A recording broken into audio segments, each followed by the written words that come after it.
வழிகாட்டி என்னை உருவாக்கி தமிழர் வரலாற்றின் மீது உறுதி விழிமூடி துயில்கின்ற வீர வேட்டைகள் மீது உறுதி இனிமேலும் ஓனோ இழிவாக ஆளோ உறுதி உறுதி வென்றிடம் தமிழர் உரிமைகளை சக்தி எழுப்புவோம் தமிழர் உலகத்தை வென்றாக வேண்டும் தமிழ் அதற்கு ஒன்றாக வேண்டும் தமிழர் தமிழால் இணைந்து நாம் தமிழராக கலைநிறுவோம் நாம் தமிழர் நாம் தமிழர் நாம் தமிழர்.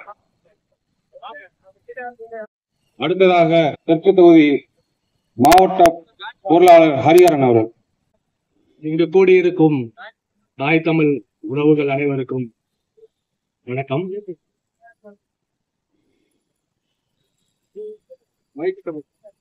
மற்றும் பொதுமக்கள் அனைவருக்கும் எங்களின் அன்பான வணக்கம்.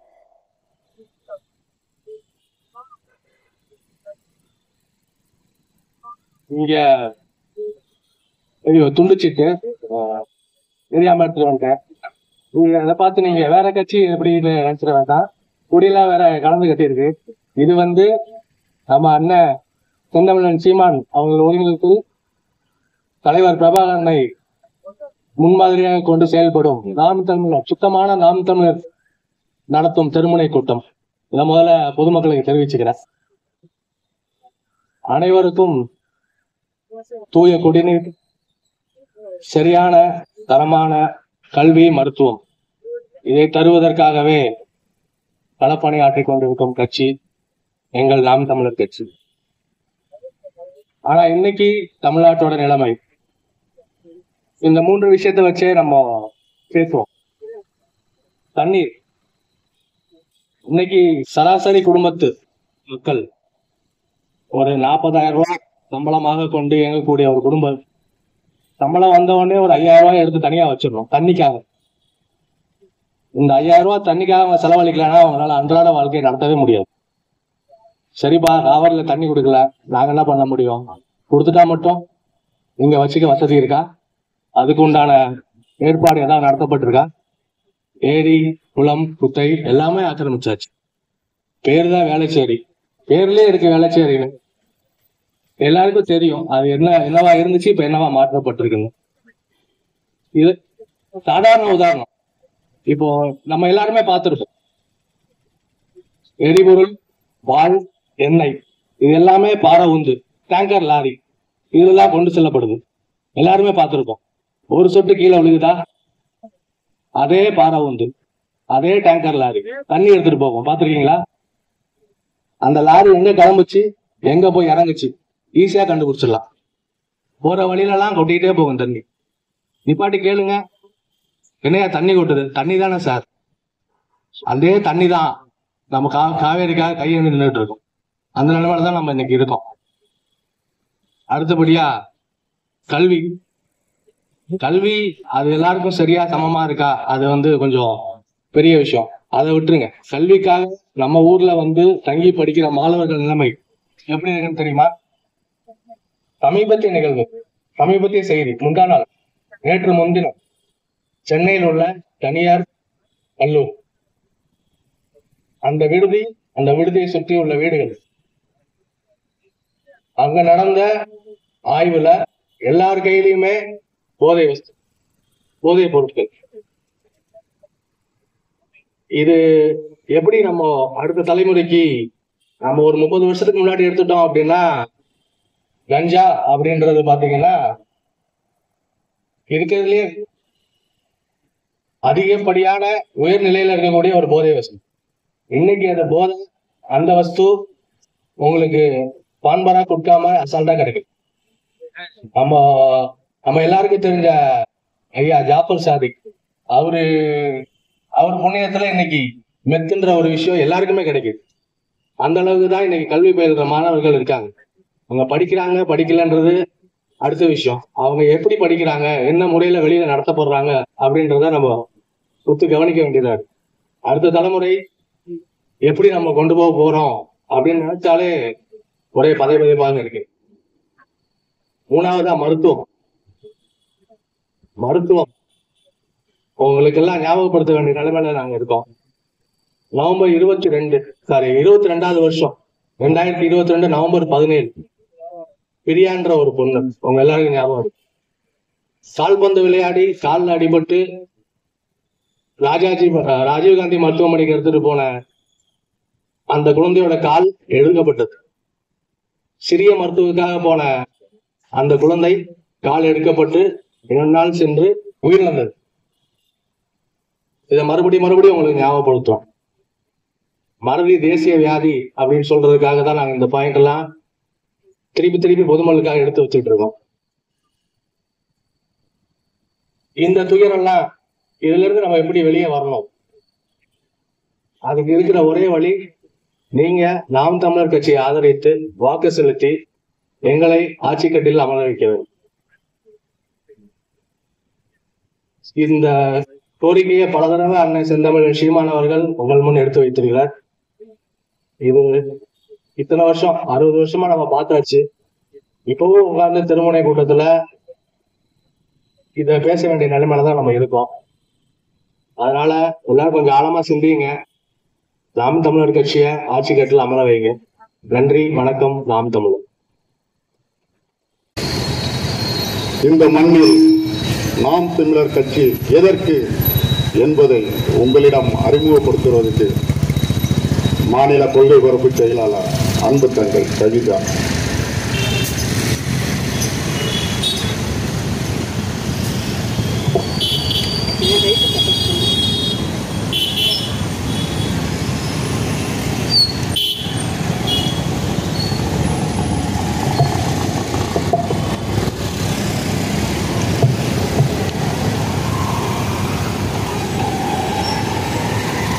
அன்பார்ந்த தாய் தமிழ் சொந்தங்களே, சங்கம் வைத்து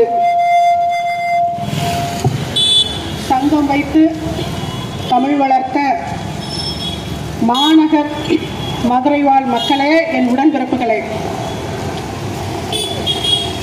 உங்கள் அனைவருக்கும் இனிய மாலை வணக்கம்.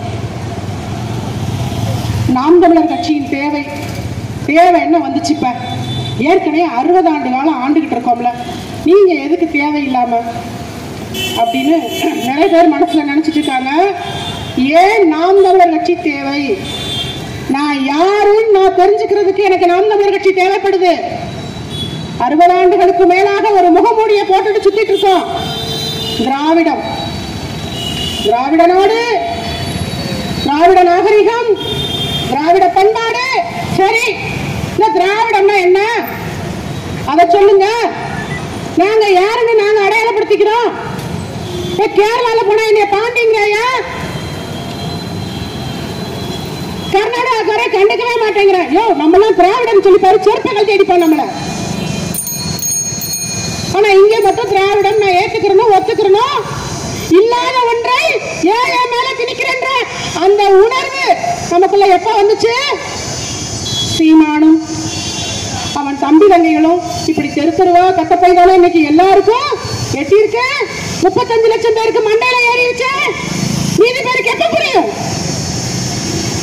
நமக்குள்ள அடிச்சுக்கிட்டு இந்த குரங்கு அப்பம் கதை சொல்றாங்க தெரியுமா? இவங்க எல்லாம் வருவாங்கன்னு தெரிஞ்சுதான் நம்ம முன்னோர்கள் முன்னாடியே நமக்கு சின்னதுலேயே கதையை சொல்லி வச்சுட்டு போயிருக்காங்க. இப்படி இடையில ஒருத்த வருவான், ஓ உரிமை எல்லாத்தையும் உன்னுடைய மொழியை பேசுவான், உன்னோட நல்லா பேசுவான். நம்ம தான், என்னையும் சேர்த்தே சொல்றேன், நம்ம தான் ரித்திஷ், ரமேஷ், கணேசன் பேர் வைப்போம். அவன் தூய தமிழ்ல பேர் வச்சிருப்பான். மதுரையில பிறந்தோமே எத்தனை பேர் பாண்டிய மன்னர்களுடைய பேரை வச்சிருப்பான். ஆனா அவன் வச்சிருப்பான் தெளிவா. நம்மளுடைய நினைப்பாங்க, நம்மளுடைய பேசுவாங்க, கூடையே ஓடி வந்து குறுக்கில் எட்டி மிதிச்சுட்டு போயிட்டே இருப்பாங்க. நம்மளும் ஒவ்வொரு தேர்தல் வரும்போது இவங்களுக்கு வாக்கு செலுத்திட்டு நல்லது செய்வாங்கன்னு நம்புறீங்க. அப்ப அந்த நம்பிக்கையை எங்க வைக்கணும்? எங்க போச்சு தமிழ் தேசியம்? நம்முடைய வரலாறு எங்க போச்சு? சுத்தி திரும்பி பாருங்க. அந்த பாருங்க, பூலித்தேவனுக்கு போஸ்டர் எங்க ஒட்டி இருக்காங்க? எத்தனை சிலை இருக்கு பூலித்தேவனுக்கு? எத்தனை சிலை இருக்கு வீரன் சுந்தரலிங்கனாருக்கு? எத்தனை சிலை இருக்கு? ஆனா திரும்பும் திசையெல்லாம் கலைஞர் சிலை, அண்ணா சிலை, அண்ணா நகர், அண்ணா சாலை. ஏன் மதுரையில பாண்டிய மன்னர்கள் இல்லையா? உங்களுக்கு நமக்கு ஏன் சூடு சொன்ன வரல? இப்ப நான் கேட்டேன்ல, ஏன் நாம் தமிழர் தேவைன்னு. இந்த மைக்க போட்டு நின்று கேள்வி கேட்கிறோம்ல, நான் கேட்கிறேன்ல, பதில் சொல்லுங்க. நாங்களே இல்லைன்னா யாரு கேட்பா? முகமூடியோட கடைசி வரைக்கும் வாழ்ந்து செத்து தமிழின தலைவர் டாக்டர் கலைஞர் வாழ்கன்னு சொல்லிட்டு செத்து போயிருப்போம். இன்னைக்கு அடுத்த தலைமுறைக்கு சொல்லிட்டாலும் சாவோம். ஏய், இவங்க தமிழின தலைவர் இல்ல, தமிழின துரோகி அப்படின்னு அடையாளப்படுத்திட்டாது அடுத்த தலைமுறைக்கு போவோம்ல. அதுக்காக அது தேவை. நாம் தமிழர் கட்சி சிக்கிறாதீங்க அவ்வளவுதான். அப்படி என்ன செஞ்சது 60 ஆண்டு கால திராவிடம் நமக்கு அப்படிங்கறத நாம உணர்ந்துக்கணும். முதல்ல நாம் தமிழர் கட்சி எதுக்கு தேவை? இவங்க கிட்ட இருந்து நம்மளை காப்பாத்திக்கிறதுக்கு தான் நாம் தமிழர் கட்சி தேவை. எப்படி? இவங்க எல்லாம் பாதுகாத்து வச்சிருக்காங்க. பக்கத்து மாநில கேரளா, அவன் மலையை உடைக்க கூடாதுங்கிறான், மண்ணால கூடாதுங்கிறான். சரி, அவங்க மாநிலத்தை அவங்க பேரன்பு கொண்டு நேசிக்கிறாங்க. இதெல்லாம் எங்க இருந்து எடுத்துட்டு போறேன்? தமிழ்நாட்டுல இருந்து. ஏன் தமிழ்நாட்டுல நீ கொடுக்குற? அவன் ஊர்ல ஏன் தடை பண்ணிருக்கான், நீ ஏன் தடை பண்ணல? ஏன்னா இது அவங்க மாநிலம் இல்ல, நீங்க அவங்க சொந்த ரத்தம் இல்ல. நமக்கு துடிக்குது இல்ல, அவங்களுக்கு துடிக்காது. நாளைக்கு உங்க தலைமுறை மண் இல்லாம, காற்று இல்லாம, தண்ணி இல்லாம என்ன பெரிய அரசியல் பேசுறாங்க. எப்ப பாரு சீமான் வந்து விவசாயத்தை காப்பாத்துவான், மண்ணை காப்பாத்துவான், மழையை காப்பாத்துவான். அதுதாங்க வேணும், அதுதான் வேணும். மிகப்பெரிய அரசியல், மிகப்பெரிய விஷயம் எல்லாம் எதுல இருக்கு தெரியுமா? தண்ணியில தான் இருக்கு. மழை இல்லைன்னா மழை வராது. இங்க பக்கத்து மாநிலம் தானே, ஆட்டை போட்டு போயிடலாம் நினைச்ச கேரளாக்காரனுக்கு இயற்கை பாடத்தை கற்பித்ததா இல்லையா? கன்னியாகுமரியில மழையை உடைச்சா கன்னியாகுமரி இருந்தா சாவானா? கேரளால பெய்யாதா? அதனுடைய எதிர்வினை வந்துச்சா இல்லையா? நாம் இந்த இயற்கைக்கு எதை கொடுக்கிறோமோ அதை திருப்பி இயற்கை அளிக்கும். இதை இங்க இருக்கிற கூமுட்டை வேணா மறந்துடலாம், ஆனா இயற்கை மறக்குமா? நீ போட்டி போடுறது யாரோட? அப்பாவி ஜனங்களோட நீ மல்லு கட்டலாம். வாய் திறக்க முடியாது, சகிச்சு கொண்டு கடந்து போவோம். இயற்கையோட மல்லு கட்டுவீங்க. நீ உடைக்கிறது மழையை, பாதுகாக்கப்பட்ட மண்டலமாக அறிவிக்கப்பட்ட மேற்கு தொடர்ச்சி மலையை உடைச்சிட்டு போறான். வேடிக்கை பார்க்கிறோம். கன்னியாகுமரியில இவங்களுக்கு வாக்கு செலுத்தி வெள்ள வைக்கிறாங்க. அதிகம் படிப்பவர்கள் இருக்கின்ற மாவட்டம் அது. எப்படி இருக்கு? எப்படி இருக்கு? அங்க இருக்க குப்பையை கொண்டு கொட்டுறாங்க. உண்மையிலேயே ராணி இருந்தா இங்க சீரி பாயிறாங்கல்ல உள்ளுக்குள்ள லோக்கல்ல. எங்க கட்டி உருளி பாப்பா கேரளா கரைக்கிட்ட. உனக்கு என்ன நெஞ்செழுத்து இருந்தா எங்க தானே தலைவர், கண்மான தலைவர் கலைஞர் கட்டி காத்த தமிழ்நாட்டுக்குள்ள நீ குப்பையை வந்து எப்படியா கொட்டலாம்? மல்லு கட்டு. பினராயி விஜயன்ட்ட என்ன தைரியம் இருந்தா நீ வந்து எங்க அப்பா அன்னைக்கு வழக்கு போட்டாரு காவிரி நீர் தரணும்னு. ஏதோ ஒரு அண்டர்ஸ்டாண்டிங்ல அந்த வழக்கை வாபஸ் வாங்கிட்டாரு. எங்கள் கலைஞர் காப்பாத்தினார், தண்ணியை கொண்டு வந்தார். சரி, இப்ப தரமாட்டேன்றான். மேகதாதுல அணைய கட்டுவேன் எந்த தைரியத்துல சொல்றான்? அழைத்து போய் மண்ணு கட்டு. உங்களுக்கு பாட கட்டி அடிச்சான். நாங்க தான் அன்னைக்கு கூவி கூவி எப்படியா அவர் எங்க முதலமைச்சர் எப்படி நீ பாட கட்டி அடிக்கலாம்? அவர் கேட்காம இருக்கலாம். நான் எங்களுக்கு வலிக்குது. தெரிஞ்சோ தெரியாமலோ, அறிஞ்சோ அறியாமலோ என் மக்களின் பிரதிநிதியாக முன்னாடி நிற்கிறார் மு.க. ஸ்டாலின் அவர்கள். பாட கட்டி அடிக்கிறது கூட்டணியை வச்சுக்கிட்டு உனக்கு வேணாலும் தர்மமா இருக்கலாம். எங்களுக்கு அதை வேடிக்கை பார்க்கிற அளவுக்கு எங்கள் முன்னோர்கள் அந்த அறத்தை எங்களுக்கு கற்றுத்தரவில்லை. எதிரியா இருந்தாலும் அவனுக்கு ஒரு பிரச்சனைனா முன்னாடி போய் நிக்கிறவங்க உசுரை கொடுத்தேனும் அவரை நம்பி வந்து காப்பாற்றணும். இந்த அறத்தை பாதுகாக்கவாது நாம் தமிழர் கட்சி இந்த மண்ணுக்கு தேவை. இப்படி எதையுமே கண்டுக்காம கடந்து போறதோட விளைவு என்ன தெரியுமா? போதை கலாச்சாரம். ஒரு காலகட்டத்துல தம்பி பேசும்போது சொன்னாங்க, ஒரு காலத்துல இந்த போதை பொருள் அப்படிங்கிறது எவ்வளவு பெரிய கெட்ட வார்த்தை தெரியுமா? ஒயின் ஷாப்புங்கிறத சொல்றதுக்கு வைக்கப்படுவாங்க 30 வருஷத்துக்கு முன்னாடி. எங்க இருந்துச்சு அதெல்லாம்? இன்னைக்கு எல்லாத்தையும் எதையெல்லாம் சமூகத்தில் குற்ற செயலாக பார்த்தோமோ எல்லாத்தையும் நார்மலைஸ் ஆக்கிட்டாங்க. இதெல்லாம் ஒரு மேட்டரா? நீங்க தண்ணி அடிக்கிறதா? பொண்ணுக்கெல்லாம் மாப்பிள்ளை பார்த்தா குடிக்கிறாங்களா ஆளு வச்சு விசாரிப்பாங்க. சொந்தக்காரன் தான் பொண்ணு கொடுப்பாங்க. வீதி வீதியா விசாரிப்பாங்க. மாப்பிள்ளைக்கு குடிக்கிற பழக்கம் இருக்கா? குடிக்கார பையனுக்கா பொண்ணு கட்டி கொடுப்போம் குடிகார பையனுக்கு பொண்ணை கட்டி கொடுப்போமான்னு கேட்ட கூட்டம் தானே நீங்க. இன்னைக்கு குடிக்க வைக்கிறவனுக்கு ஓட்ட போட்டு நாட்டை வைத்து நிக்கிறீங்களே, என்ன நீதி? என்ன நீதி? யோசிக்க மாட்டீங்களா? சிந்தனையை சிறையிலிட்ட சமூகமாக மாற்றிவிட்டார்கள். 60 ஆண்டு கால திராவிடத்தின் சாதனை கேட்டா கேள்வியை கேட்க தெரியாத ஒரு சமூகத்தை உருவாக்கிவிட்டு அதற்கு பேர் பகுத்தறிவு பகலவன்கள் உருவாக்கிய கூட்டம் என்பார்கள். வெக்கமா இல்ல உங்களுக்கு? சென்னை வெள்ளத்துல மிதந்துச்சு பாத்திருப்பீங்களா? டிவில கூட்டம் கூட்டமா குடும்ப குடும்பமா உட்கார்ந்து ஐயோ பாவங்க, சென்னையில சாப்பாட்டுக்கே கஷ்டப்படுறாங்க, இவங்க எல்லாம் ரொம்ப கஷ்டப்படுறாங்க. உங்க மக்கள் தானே, உங்க ரத்தம் தானே, நான் கட்டிய வரைபடம் தானே. சேலம் மாநாட்டுல சிக்கன் பிரியாணியாக ரோட்ல மிதந்துச்சு, ஏன் அவங்களுக்கு ஒரு தயிர் சாதத்தை உடனடியா ரெடி பண்ணி கொடுக்க முடியல? நீ பட்னி கிடக்கணும், ஒவ்வொன்றுக்கும் கஷ்டப்படணும், துன்பப்படணும். அப்பதான் இந்த படத்துல சொல்லுவார் இல்லையா, பல கருப்பையாக்கு ஒரு கேரக்டர் கொடுத்திருப்பாங்க. அப்படியே எனக்கு அந்த பல கருப்பையோடைய கதாபாத்திரத்தை பார்க்கும்போது எனக்கு ஞாபகம் வந்த அதே முகம் உங்களுக்கு ஞாபகம் வந்திருக்குன்னு நினைக்கிறேன். ஏன்னா இந்த திட்டமெல்லாம் எங்க இருந்து வந்துச்சுன்னு தெரியும். அவர் சொல்லுவார், இவங்களுக்கு விவசாயத்தை சரி பண்ணி கொடுத்துட்டா இவங்களே சம்பாதிப்பாங்க, நான் கொடுக்குற 500க்கும் 1000க்கும் எனக்கு ஓட்டு போடுவாங்களா? 200 ரூபாய்க்கு நான் கூட்டுற கூட்டத்துக்கு வருவாங்களா? பஸ் எடுத்து அப்படி காதுல அப்படி பையன சவுண்ட் கேட்கணும். அப்படி கேட்டா தான் அரிசி இலவசம்னு சொன்னா நீ ஓட்டு போடுவ, பேருந்து இலவசம்னா ஓட்டு போடுவ. நீ யாரியா எனக்கு பேருந்து இலவசத்தை தர? என் புருஷன் சம்பாதிக்கிறேன், நான் சம்பாதிக்கிறேன், என் புள்ள படிச்சுட்டு நல்ல வேலையில இருக்கான் அப்படின்ற நிலையை உருவாக்கிட்டா நீ யாருக்கு ஓட்டு போடுவ? யாருக்கு ஓட்டு போடுவோம்? யோசிச்சு பாருங்க.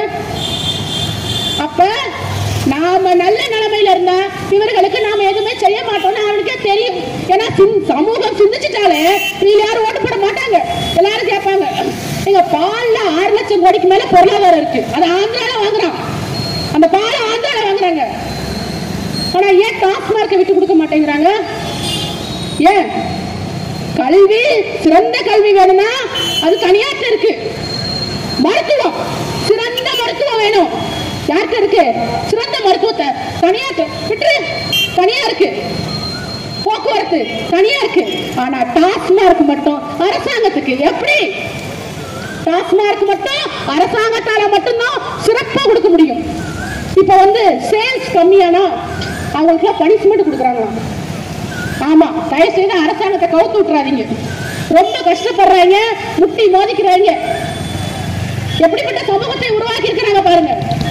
நான் இதே மதுரை மண்ணில் தான் பேசிட்டு போனேன். அப்பா குடிக்கலாம், எந்த அப்பாவும் மகன் குடிக்கணும்னு விரும்ப மாட்டாங்க. எல்லாரும் பேசணும்னே எங்க அண்ணன் தம்பிகளுக்குலாம் கோவம் கூட வரும். இந்தியா டாஸ்மார்க்க மூட சொல்றதுக்கு எங்களுடைய உரிமையை இழக்க சொல்வதான்னு கோவப்படலாம். நீங்க குடிக்கிறீங்களே, எனக்கு கிடைச்ச இதே வரப்பிரசாதம் என் மகனுக்கு கிடைக்கணும். யாராவது ஒரு தகப்பனை பேச சொல்லுங்க, இப்படியே கிளம்பிடுறேன். ஒரு அப்பா அப்படி பேசினா ஒரு அப்பாவா? யோசிச்சு பாருங்க. என் மகனுக்கு இந்த ஒரு சிந்தனை வளர்த்துட்டாங்க, கவலைப்பட்டா குடிக்கணும், கவலைப்பட்டா புகை பிடிக்கணும். இதை யார் அவங்க மனசுக்குள்ள போய் சொன்னாங்கன்னு தெரியல, எல்லாரும் மண்டையில் ஏற்றிட்டாங்க. அப்ப ஏதாவது ஒரு கவலை, என் வீட்டுக்கு வருமானம் இல்லை, என் பிள்ளைய படிக்க வைக்க முடியல, என் பொண்டாட்டி தொல்லை தாங்க முடியல அப்படின்னு சொல்லி ஏதாவது ஒரு காரணம் குடிக்கணும். அந்த குடிய இந்த அரசாங்கம் நடத்துது. காரணம் என்ன தெரியுமா? எப்பாடுபட்டாவது இந்த சமூகம் சிந்திக்காமல் பார்த்துக் கொள்ள வேண்டும் என்பதுல இந்த திராவிடர்கள் ரொம்ப கவனமா இருக்கும். அப்படி குடிக்கு, மது போதைக்கு அடிமையாக்கப்பட்ட உங்கள் பிள்ளைகளை மீட்டுரு, அவங்கள ஒரு பாதுகாப்பான அவங்களுக்கு ஒரு சமூகத்தை உருவாக்கி கொடுக்க வேண்டுமானால் நாம் தமிழர் கட்சி தேவை. கேட்டோம்னா முதல்ல ஏன் நாம் தமிழர் கட்சி தேவை? நாட்டுக்கு இப்ப என்ன தேவை? அவன் பசியில இருக்கிறான், கஷ்டத்துல இருக்கிறான், எல்லாத்தையும் மறந்துட்டு புதுசா ஒரு ஃபார்முலா 4 கண்டுபிடிச்சு அந்த வெள்ளோட்டம் பார்த்து வேடிக்கை பார்த்துட்டு இருக்காங்க. இதை எத்தனை பேர் எதிர்க்கிறாங்க? நான் இங்கதான் நடத்துவேன். ஏன்? அதுக்குன்னு ஒரு இடம் இருக்கு. போக்குவரத்து நெரிசல் நடந்த இடத்துல நடத்தி மருத்துவமனைக்கு மக்கள் போக முடியல. அதை சொன்னா காதுல வாங்க மாட்டேங்கிறாங்க. செவடங்காதுல சங்குதுற மாதிரி இப்படியே உட்கார்ந்துருப்பாங்க. எங்க ஊர்ல இந்த பழமொழியை சொல்லுவாங்க, நீ என்னதான் போயிருந்தாலும் யாருக்கு சொல்ற, அவன் காதுல முதல்ல ஏறணும். அவங்க விழாதவங்கிட்ட போய் நீ சொல்லிக்கிட்டே இருக்கின்ற மாதிரி உட்கார்ந்துருக்காங்க.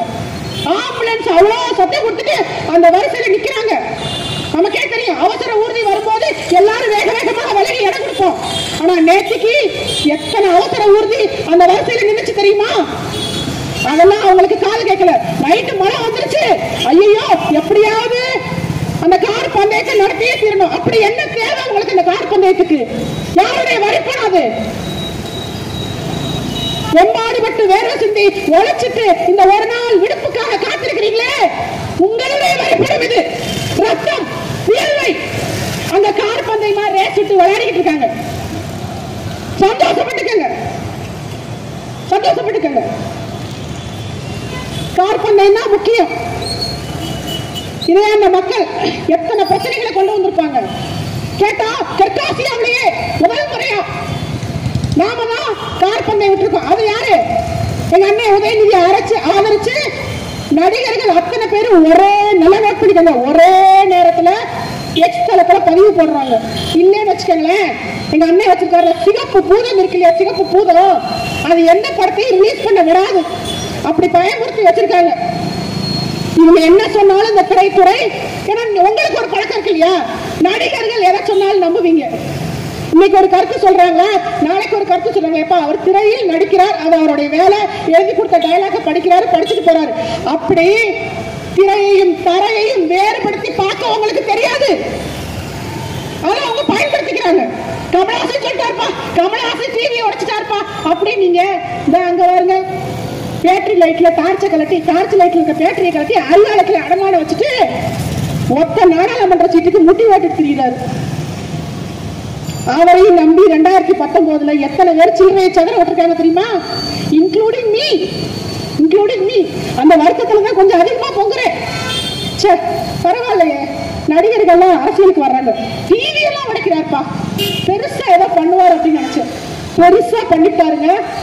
அறிவாளத்தில் அடமான வச்சுட்டு இன்னைக்கு கமல் போடுறாரு. எத்தனை நடிகர்கள், இசையமைப்பாளர்கள் எல்லாரும் ட்வீட் போடுறாங்க, ஏய் சூப்பர்னு. இதே நடிகர்கள் பாராட்டுறீங்கல்ல, ஏன் சென்னை வெள்ளத்துல வேலை செய்யல, ஏன் இதே மாதிரி செய்யல, ஒருத்தர் கூட கேள்வி கேட்க மாட்டீங்க. ஏன்னா இந்த நடிகர்கள் தெரியல, மக்களுக்காக பொங்குறீங்க, போராடுறீங்க, சமூக சீர்திருத்தத்தை அப்படியே செயல்படுத்துறீங்க. இதே நடிகர்கள் தானே. திரை வேற மாதிரி இருக்கு, தரை வேற மாதிரி இருக்கு என்றாவது சிந்திப்பதுண்டா? கேட்டா எதுக்கு எடுத்தாலும் உடனே இந்த FIA சர்டிபிகேட் வரல, அதுக்கு இது அந்த ரெண்டு கட்சிக்காரர்களும் செய்த சதி, நீங்க வாங்கல, ஏதோ ஒண்ணுக்கு எதையாவது ஒண்ணு பதிலா சொல்லி கடந்து போறது. நாம என்னதான் சொன்னாலும் ஐயா இதனால மக்கள் பாதிக்கப்படுவாங்களா? நாங்க மக்களுக்காக ஆட்சி செய்ய வந்தோமா? இந்த மக்கள் எங்களுக்கு இலவசமாக ஓட்டு போட்டாங்களா? காசு வாங்கினாங்கல்ல, காசு வாங்கிட்டு தானே ஓட்டு போட்டீங்க. இந்த காசு அவர்களுக்கு கொடுத்தது யார் தெரியுமா? இந்த கார் பந்தயம் விடுறாங்க அந்த முதலாளி. இந்த முதலாளி தான் கொடுத்திருக்கான். லாட்டரி மார்டின் ஒருத்தர் இருக்காரு இல்லையா, லாட்டரி மார்டின் ஆன்லைன் கேமிங், அதுல கிங் அவரு. அந்த லாட்டரி மார்டின் கிட்ட தான் பணம் வாங்கியிருக்காங்க. அடுத்த கட்டமா இருக்கிறது யாரு? இந்த கார் ரேஸ் விடுறாருல முதலாளி. அந்த கார் ரேஸ் முதலாளிட்டையும் இந்த தேர்தல் சமயத்துல எலக்டோரல் பாண்டு வாங்கியிருக்காங்க. வாங்கின கடமை செய்யணும்ல, அந்த கடமையை அவங்க செய்யறாங்க. நம்ம கேள்வி கேட்க முடியாது. ஏன் அவன் அங்க வாங்கி இங்கிட்ட கொடுத்துருக்காப்ல, நாம இங்கிட்டு வாங்கி இப்படி குத்தி இருக்கோம், கேட்க முடியாது. அப்படியே கேட்டாலும் இந்த காதுல வாங்கி இந்த காதுல விட்டுருவோம். நாங்க என்ன உங்களுக்காகவா ஆட்சி அமைக்க முடியும்? எங்களை கேட்கறாங்க. திரள்நிதி திரட்டி மக்கள்கிட்ட பிச்சை எடுத்து தானே கட்சி நடத்துறீங்க. ஆமா, யாருக்காக ஆட்சி செய்ய வந்தோமோ அவர்களிடத்தில் கையேந்துகிறோம், பெருமையாக நினைக்கிறோம். யாரோ ஒரு கார்பரேட் கம்பெனிக்காரனுக்காக ஆட்சி செய்யல, அவன்கிட்ட கையேந்தல, சொன்னவங்க தான் வைக்கப்படுவீங்கள. அதை விட கொடுமை தெரியுமா? சமீபத்துல வரலாற்று சிறப்பு மிக்க ஒரு நிகழ்ச்சி நடந்தது. இத பத்தி அதிகப்படியா பேசினவரு எங்க அண்ணன் சொந்தமலை சீமான் தான். இந்த நாணயங்கள்லாம் சேர்ந்து நாணயம் வெளியிடுச்சு பாருங்க. நிதி ஆயோக் கூட்டத்துக்கு போகல. ஏன்? பட்ஜெட்ல அந்த நிர்மலா சீதாராமன் ஒரு அம்மா இருக்காங்க. அந்த அம்மா மாதிரி பட்ஜெட் போடுறதுக்கு பட்ஜெட் 10 நாளே முடியாதுங்க. அந்த அம்மா ஒரு பட்ஜெட் போட்டிருக்கு. இதெல்லாம் நம்ம நுட்பமா சிந்திக்கணும். இந்த கட்சிங்க இது சரியா இல்லைங்க, அது பெரிய தேசிய கட்சிங்க. இப்படித்தான் பாக்குறோம். அவங்க என்ன தப்பு பண்ணிருக்காங்க? இவங்க செய்யக்கூடிய தவறுகளால மக்கள் எந்த அளவுக்கு பாதிக்கப்படுவாங்க நீங்க நல்லா யோசிச்சு பாருங்க. லைஃப் இன்சூரன்ஸ் எடுக்கணும் 18% ஜிஎஸ்டி கட்டணும். தங்கம் வாங்கினா 3% கட்டினா போது, பிளாட்டினத்துக்கு 3%. எப்படிப்பட்ட பட்ஜெட் பாருங்க. உதாரணம் தான், அத்தியாவசியத்துக்கு வரி கட்டு, ஆடம்பரத்துக்கு கிடையாது. 3% தான் இருக்கிறவன் தானே போவான். 2 வீலர் வாங்கினீங்கன்னா வரி கட்டணும், ஜெட் வாங்கினீங்கன்னா பெருசா கட்ட தேவையில்லை. அதை விட இது ஜாஸ்தி. ஏன்னா யாருக்கும் இன்னைக்கு உட்காந்து இந்த பட்ஜெட்டை பார்த்து கம்பேர் பண்றதுக்கு நேரம் இல்ல. ஓடிட்டு ஏன் ஓடுறோம் நமக்கே தெரியாது, ஆனா ஓடணும். ஏன் பிள்ளைக்கு மாசம் ஆனா ஃபீஸ் கட்டணும், மகனுக்கு காலேஜ்ல கட்டணம் கட்டணும், கல்வி கடன் வாங்கியிருக்கேன், இந்த கடனை அடைக்கணும், நான் ஓடணும் ஓடணும் ஓடிக்கிட்டே இருக்கணும். ஏன் கல்வியை கடன் வாங்கி படிக்க வேண்டிய சூழ்நிலை உருவாக்கியது யார்? நாங்க அரசு பள்ளி தரமா தானே வச்சிருக்கோம், இலவசமா கொடுக்குறோம்ல, ஏன்னா அவங்களே உட்காந்து கை தட்டிக்கிறாங்க. சரி தரமா இருக்குன்னா அதை ப்ரூவ் பண்ண. உங்க பிள்ளை எங்க படிக்குது, எங்க படிக்குது? சரி ரொம்ப வேண்டாம், அரசு பள்ளி தரமா இருக்குல்ல, ஆசிரியர்கள் பிள்ளைகள் எங்க படிக்கிறாங்க? அரசு பள்ளியில படிச்சவங்க பெரிய பொசிஷன்ல இருக்காங்க, நல்ல நிலைமையில இருக்காங்க. அப்புறம் ஏங்க உங்க பிள்ளைல சேர்க்கல? ஏன் சேர்க்கல? சேர்த்துக்கணும்ல. பாத்தீங்களா, எங்க அண்ணன் அன்பில் மகேஷ் அவர் ஒரு கல்வித்துறை அமைச்சருங்க, அவர் பிள்ளைல அங்க படிக்குது. அப்படின்னா நான் எதுக்குங்க போய் தனியார் பள்ளிக்கு கட்டணும்? முதல்ல காவல்துறை அதிகாரிகள் வந்து சேர்த்துருவாங்க, கலெக்டர் வந்து சேர்த்துருவாரு. கலெக்டர் பிள்ளைக்கு பாடம் எடுக்கணும்னா ஆசிரியர் எவ்வளவு கவனத்தோட எடுக்கணும்? கம்ப்ளைண்ட் சொல்ற பேரண்ட்ஸ்ல 2 பேர் கலெக்டர், 2 பேர் காவல்துறை அதிகாரி, ரொம்ப முக்கியமா கல்வித்துறை அமைச்சர் பிள்ளை இருக்குன்னா அந்த கல்வி எப்படி இருக்கும்? நீங்க படுத்துக்கிடணும்னா தனியார் மருத்துவமனை, படிக்கணும்னா தனியார் பள்ளி, இப்படி தனியாரை வளர்த்து விட்டதை தவிர உங்க சாதனை என்ன? என்ன சாதனை? சாராயம் தனியார் இருந்ததா வாண்டடா போய் வாங்கி எங்களுக்கான திறமை, எங்களுடைய முழு திறமையும் எப்படி காட்டுறோம் பாருங்கன்னு சொல்லி சாராய கடை நடத்திட்டு இருக்காங்க. அதுல கள்ளச்சாராயம் நல்ல சாராயம் பிரிவினை வேற. இந்த கார் பந்தயத்தை நடத்தி இன்னொரு வேதனைக்குரிய விஷயம் என்ன தெரியுமா? காவல்துறை அதிகாரிகள் உண்மையிலேயே ரொம்ப வருத்தமா இருக்கு. எல்லாருக்கும் ஒரு பிரச்சனைனா எப்பவுமே பொதுவா மக்கள் கிட்ட காவல்துறை அதிகாரிகள் மீது ஒரு மோசமான சிந்தனை இருக்கும். காவல்துறை அதிகாரிகள் அவங்க வந்து ரொம்ப இதா நடத்துறாங்க. உண்மையிலேயே அவங்க மனதளவுல ரொம்பவே பாவம். அவங்களுக்கு இருக்கிற பிரஷர் இருக்கு பாத்தீங்களா, ரொம்ப போட்டு படுத்து எடுத்துருவாங்க.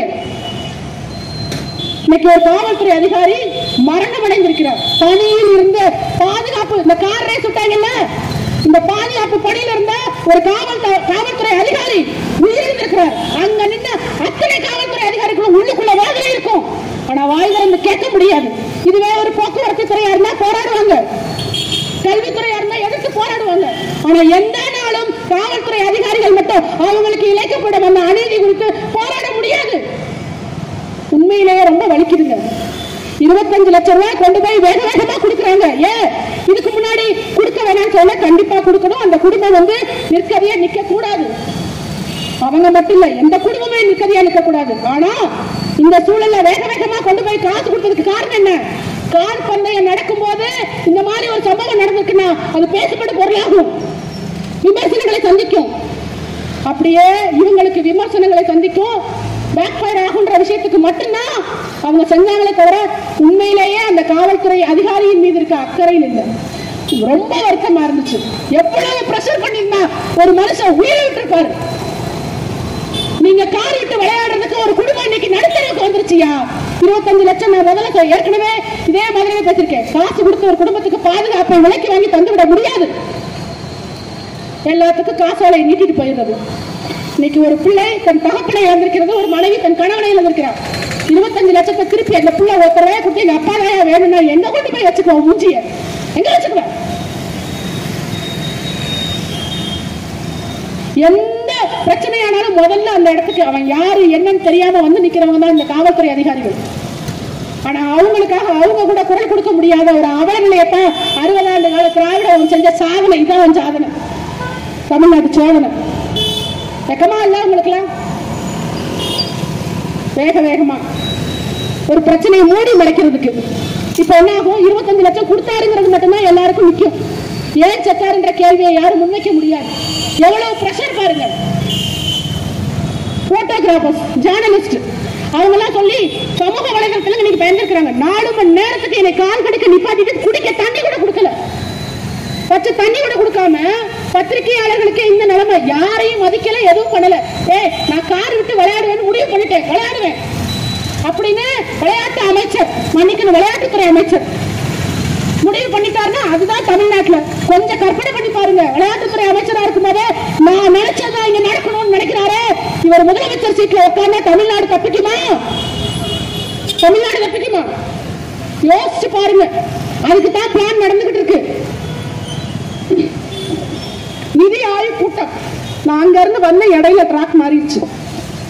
நிர்மலா சீதாராமன் ஒரு பட்ஜெட்டை போடுறாங்க.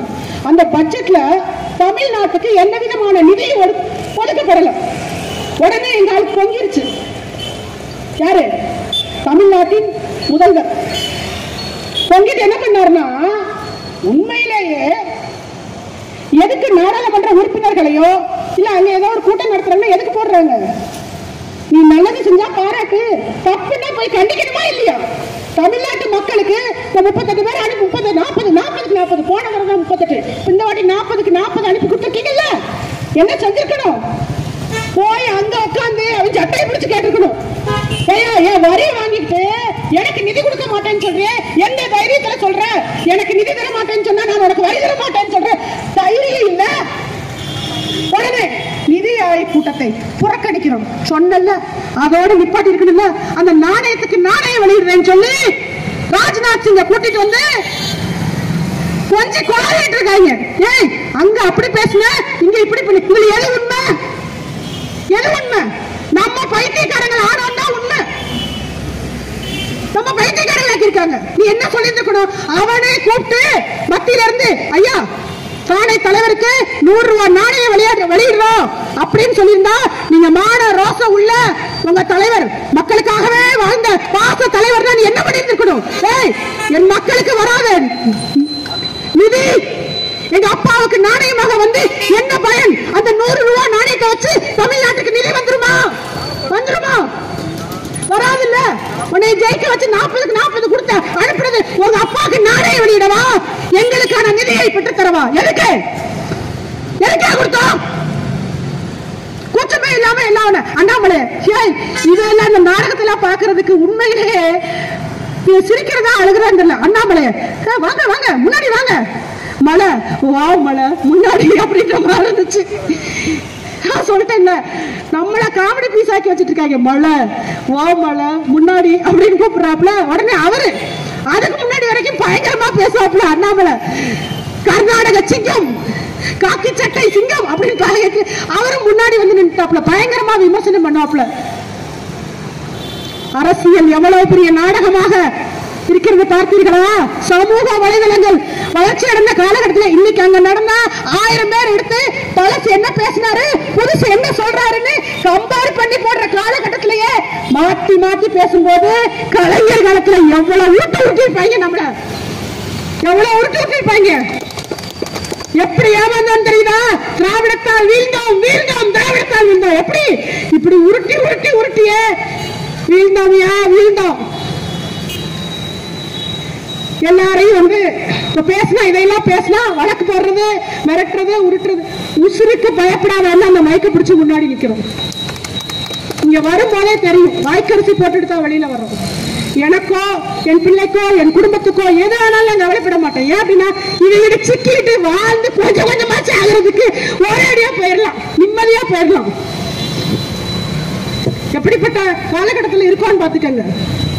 மழை நீர் தம்பி பேசும்போது சொன்னாங்க, நீங்க நல்லா பார்த்திருப்பீங்க, பால் வண்டி வரும், அதுல இருந்து பால் கீழே சொட்டாது, பெட்ரோல் வண்டி வரும், அந்த டேங்கர் லாரி வருது இல்லையா, அதுல இருந்து பெட்ரோல் லீக்கேஜ் ஆகுதா உடனே கண்டுபிடிப்பா இல்லையா?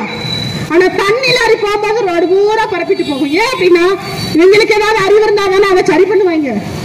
இன்னைக்கு ஐயா சொல்லிட்டு போயிருக்காரு இல்லையா, அமெரிக்காவுக்கு போயிட்டாருங்க, அமெரிக்காவுக்கு போயிட்டாரு. எதுக்கு போயிருக்காரு? ஈர்க்க போயிருக்காரு. எதை? முதலீட்டை. நீங்க முதலீட்டை ஈர்க்கிறதும் சரி, எங்களை கொண்டு போய் ஈர்க்க போனீங்களா இல்லையா தெரியும். கண்டிப்பா ஒரு எங்களை கோர்க்க போயிருக்கீங்க, அது கூட தெரியும். எப்படி அவர் ஒரு லிஸ்ட் கொடுத்தாருங்க. நான் முதல்ல சொன்னேன், அவங்க இன்னும் தாத்தா காலத்து திமுக நினைப்புலயே உருட்டிக்கிட்டு இருக்காங்க. ஒரு 5-6 கம்பெனியை போட்டாங்க. நம்ம பிள்ளை என்ன பண்ணிச்சுக்க தெரியுமா? இந்த கம்பெனில ஏற்கனவே தமிழ்நாட்டுக்குள்ள இருக்குன்னு அட்ரஸ் எடுத்து போட்டுட்டாங்க. அப்பா ஓ படத்தை இங்க ஓட்டாத, ஸ்கிரீனு கிழிஞ்சு ரொம்ப நேரம் ஆகுது அப்படின்னு ஸ்கிரீனை கிழிச்சுட்டாங்க. இப்ப மறுபடியும் என்ன பண்ணிட்டாங்க, அது ஏதோ கோபுரமா ஏதோ ஒண்ணு வச்சிருக்காங்க, அதுல ஸ்டாலின் போட்டா தெரியுதுன்னு சொல்லி அதை எடுத்து உருட்டாங்க. அதுல உண்மையிலேயே என்ன படம் தெரியுதுன்னு பிள்ளை எடுத்து சமூக வலைதளத்துல போட்டாங்க. இந்த தாத்தா காலத்து கதையெல்லாம் செல்லாது செல்லாது செல்லாது செல்லாது அந்த கதைக்கு போயிருச்சு. எத்தனை காலத்துக்கு ஏமாத்துவீங்க இப்படி? எத்தனை காலத்துக்கு? ஏன் நாம் தமிழர் கட்சிக்கு மட்டும் இளைஞர்களுடைய வாக்கு வருது அப்படின்னா அவனுக்கு இந்த சமூகத்தை பத்தின அக்கறை இருக்கு, அக்கறை இருக்கு. அதனாலதான் போதைப் பொருள் கலாச்சாரம் வேகமா பரவுது. ஏன் சிந்திக்கிறல்ல? நீ சிந்திக்கிறல்ல? நீ சிந்திக்கிறதா எனக்கு பிரச்சனை, நீ சிந்திக்க கூடாது. அதனாலதான் பள்ளிகளுக்கு பக்கத்துல டாஸ்மார்க், கல்லூரிகளுக்கு பக்கத்துல டாஸ்மார்க். சென்னையில சொன்னாங்க இல்லையா நேற்றைய செய்தி, கல்லூரி மாணவர்கள் கிட்ட போதை பொருள் இருக்கு, நானே 10 பிள்ளைகளை கைது பண்ணி வச்சிருக்காங்களாம். நீ யாரை கைது பண்ணணும்? இந்த போதை பொருள் உள்ள வந்துச்சுன்னா அதுக்கு யார் பொறுப்பு? யார் பொறுப்பு? அரசாங்கம் தான் பொறுப்பு. எதை எடுத்தாலும் தலைமை வந்து எதுக்கும் பொறுப்பேற்காது. கீழே இருக்கிறவன கையை காட்டிட்டு நீ போய்கிட்டே இருப்பா, நீங்க எதுக்கு தான் பொறுப்பேற்பீங்க? பொறுப்பற்ற அரசு. ஏதோ ஒன்றுக்கும் பொறுப்பேற்பதற்கு வக்கற்ற அரசு. ஏன்னா எதையாவது தின்னுட்டு எவன் பிள்ளைய சாகும்? யார் வீட்டுல இழவு விழுந்தா எங்களுக்கு என்ன? அந்த மனப்பான்மை அரசுக்கு மட்டும் இல்ல, மக்களாகிய நமக்கு இருக்கு. அந்த டிவி செய்தி தானே கடந்து போயிருங்க. இதே பிள்ளைகள் நம் வீட்டுல நமக்கு தெரியாம நம்ம பிள்ளை இருக்கிறதுக்கு எவ்வளவு நேரம் ஆகும்?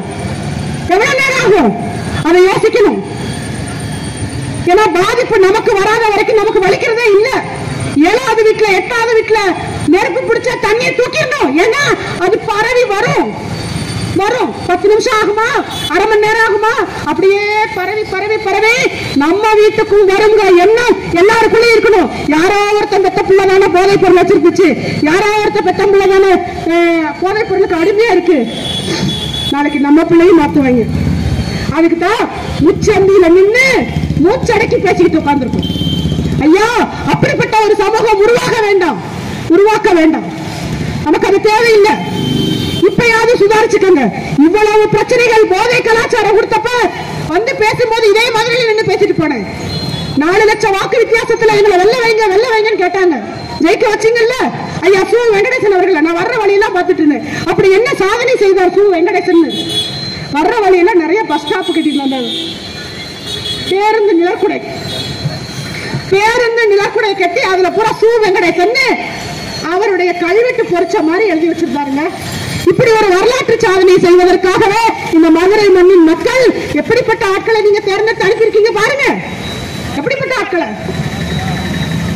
உனக்கு நிதி கொடுக்கறதுக்கு, கேட்கறதுக்கு, கேள்வி கேட்கறதுக்கு வக்கில்ல, துப்பில்ல.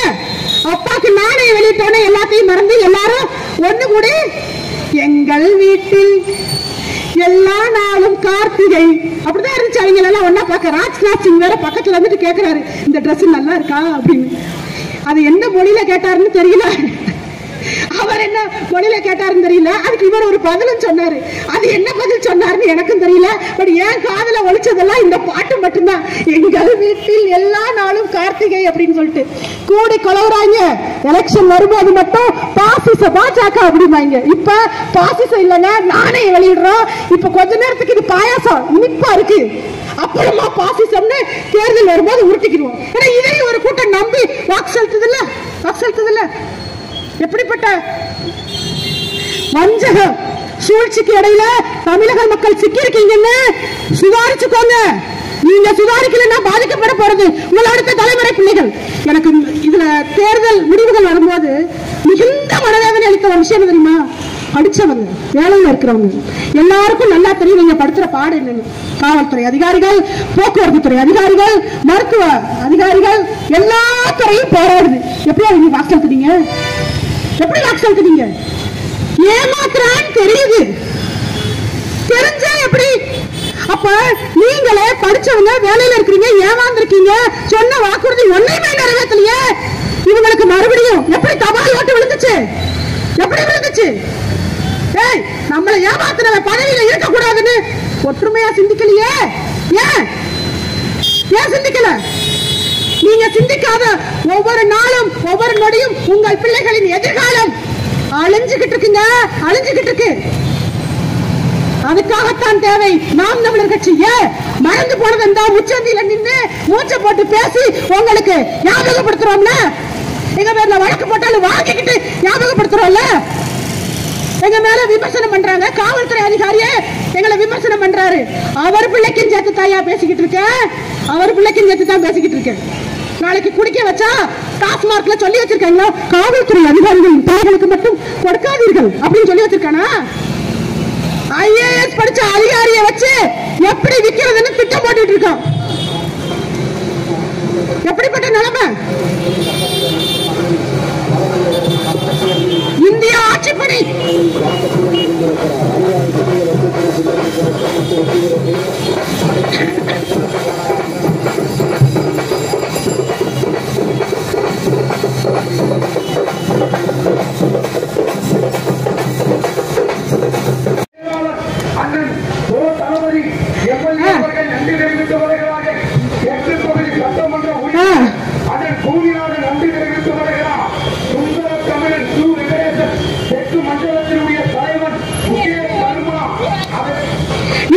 கூட்டத்தில் கலந்து கொண்டு எதிரி பதில் சொல்ல முடியாத அளவுக்கு கோர்த்து விட்ட எங்க அண்ணன் சு வெங்கடேசன் அவர்களுக்கு நன்றி.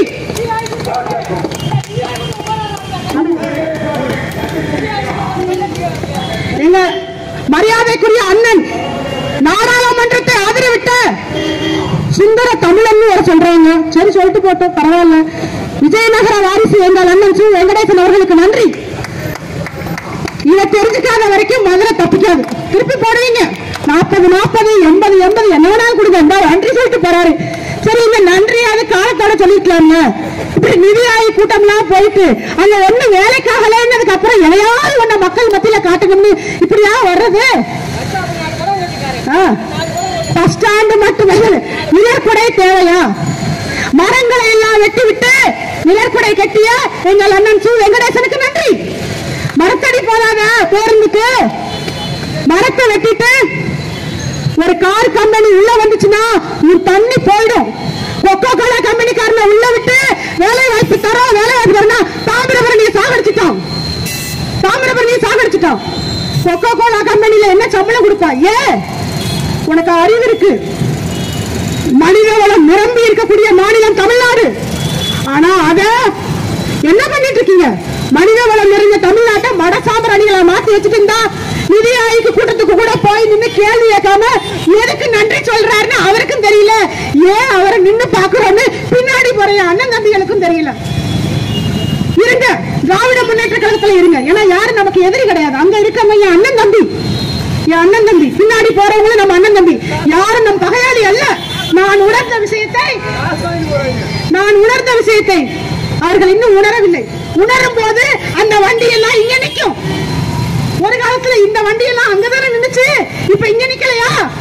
அதே மாதிரி களம் காலம் இரண்டும் மாறும். பாண்டிய மன்னர்கள் நேர்மையோடும் அறத்தோடும் இங்கே ஆட்சி செய்தது உண்மையானால் அவன் வாரிசுகள் நாங்கள் அரியணையா ஏறும் காலம் வெகு தொலைவில் இல்லை. கேட்டா பெண்ணியம் பேசுறேன், பொம்பளைல புறம் கேவலமா பேசுறது இவங்க தான். அதுக்கு யூனிவர்சிட்டி வச்சிருக்காங்களான்னு தெரியல, அவ்வளவு கேவலமா பேசுவாங்க. இன்னைக்கு என்னவோ பெண்களை அவதூறாக பேர். எங்க அக்கா கனிமொழி, வாங்கக்கா வாங்க வாங்க. எப்படி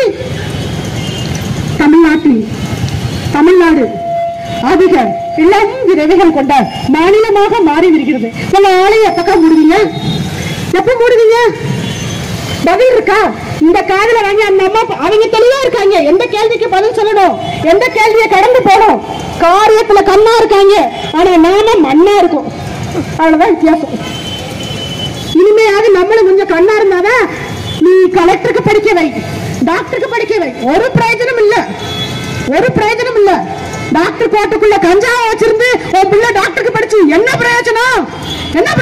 இவங்கள அரெஸ்ட் பண்ணிட்டு போயிருவாங்க கஞ்சா வச்சிருந்தா. அப்படி ஏன் எப்படி உள்ள வந்துச்சு?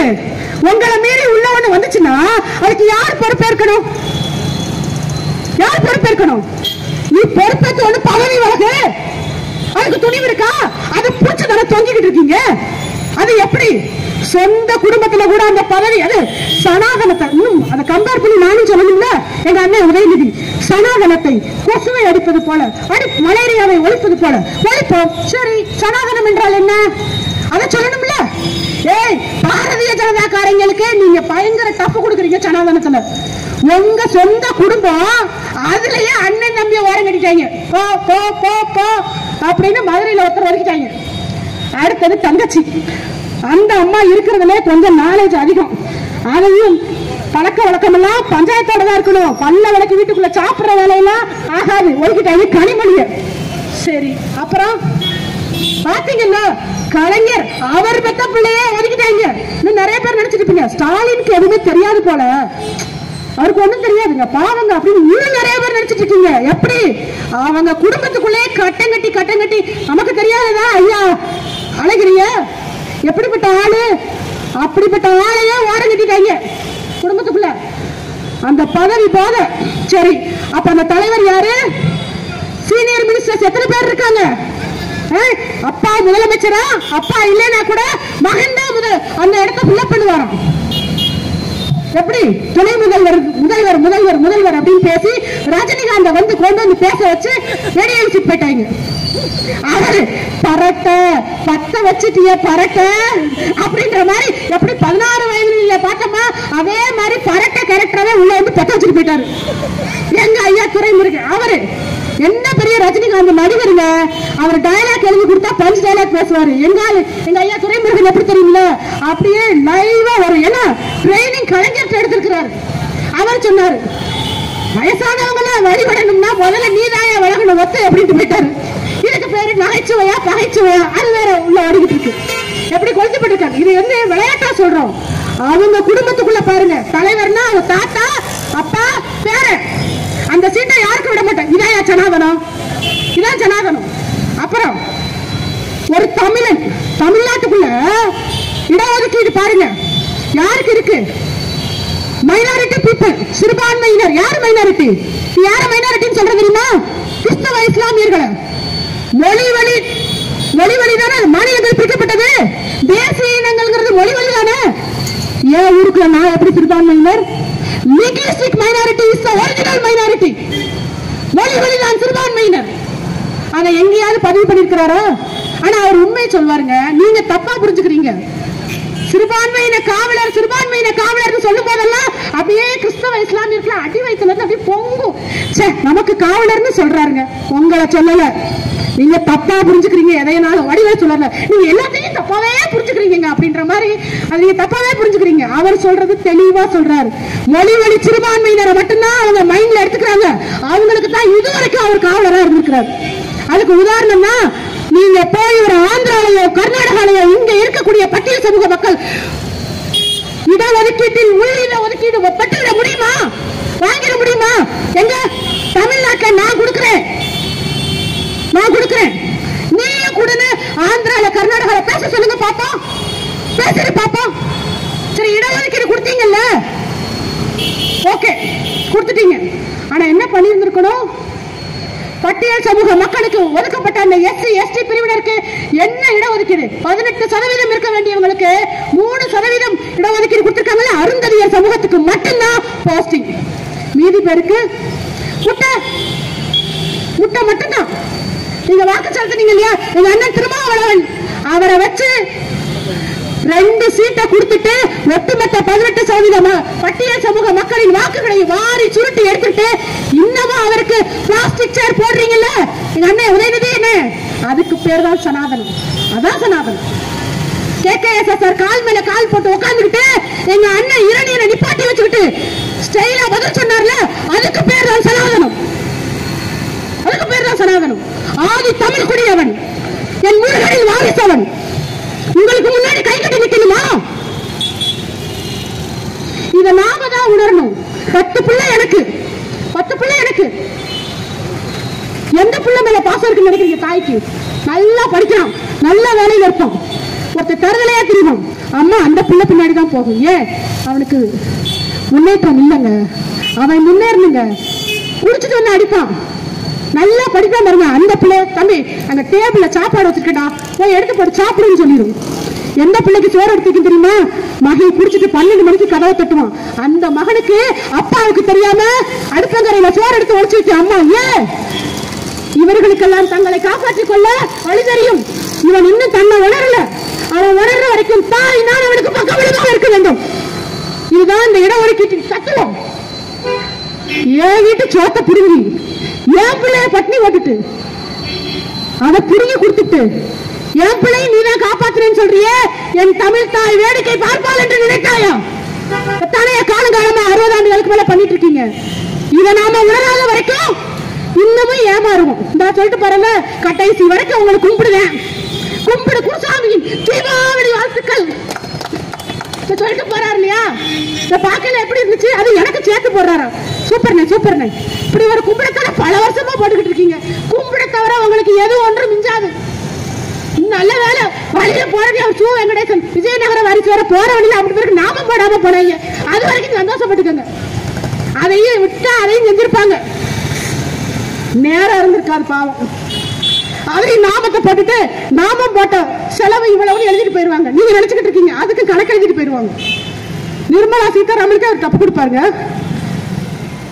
எதுக்கு நம்ம நாடாளுமன்ற உறுப்பினர், எதுக்காக தேர்தல் வருது, எதுக்கு உள்ளாட்சி தேர்தல், எதுக்கு சட்டமன்ற தேர்தல், எதுக்கு நாடாளுமன்ற தேர்தல், என்னைக்காவது யோசிச்சிருப்போமா? நமக்காக பேசிருக்காங்க. அதை எப்படி கேட்டாங்க? ஒரு சிலர் என்ன கேட்டாங்க, ஏங்க உங்க கட்சியில யாருங்க பிரதமர் வேட்பாளர்? சரி, பிரதமர் வேட்பாளரை தேர்ந்தெடுத்து காங்கிரஸ் 10 வருஷம் ஆட்சியில் இருந்தாங்கல்ல, என்ன கிடைச்சீங்க தமிழ்நாட்டுக்கு? என்ன கிடைச்சீங்க? என் தொப்பல் கோடி சொந்தங்கள் 1.5 லட்சம் பேரை ஓட்டவே தவிர நீங்க என்ன பண்ணீங்க? என்ன பண்ணீங்க? நாம தான் என்ன பண்ணிட்டோம்?